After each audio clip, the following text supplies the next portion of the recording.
as part of your business plan is often a very detailed 12-month plan of what am I going to do to achieve my year one targets.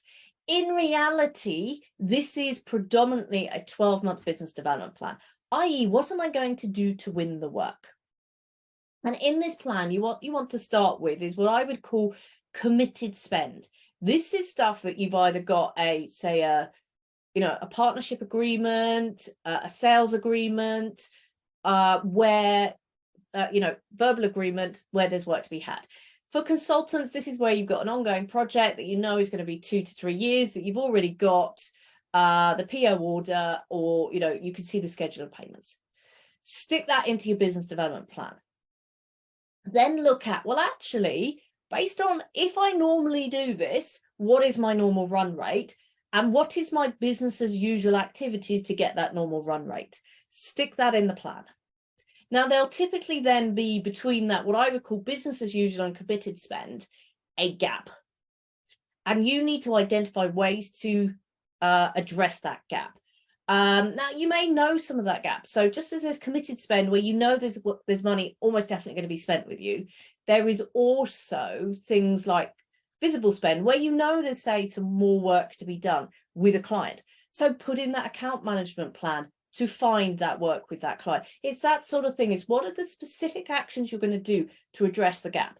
If you're an account management type business, so for example, I work with a property lawyer that does all the little lease type stuff. It's high volume, low value work for big high street retailers and chains like restaurants and that sort of stuff.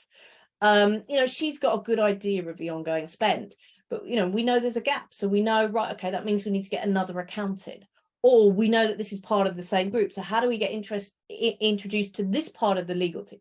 So we put in an account management plan to address that gap. So within that plan, what you really want to be showing is, right, this is my target. This is the committed spend. This is my business as usual, which I know will get in normally this amount, and this is what I'll do. And then this is what I'll do different or extra in order to make up the gap. And I always recommend to people that in what you're going to do that's different or extra, if everything came off, you'd be significantly above your target. At this point, you really do want to be putting what I would call potential business in your back pocket. Anything that you put out to your partners needs to be something that you're very confident to deliver. It is not your stretch goal. However, I'd almost suggest that within that business development plan, you have two versions. You have the version you're working towards, which if you hit it, is way above what you've said you'll do to your partners. And then you've got what you've communicated to your partners. And actually what you're working on should bring in much, much more than what you've verbally committed to. So what do I talk about in terms of that 12-month business development plan? It is what you're going to do to generate the business you need to hit your targets. Typically, that is committed spend that you already know is coming.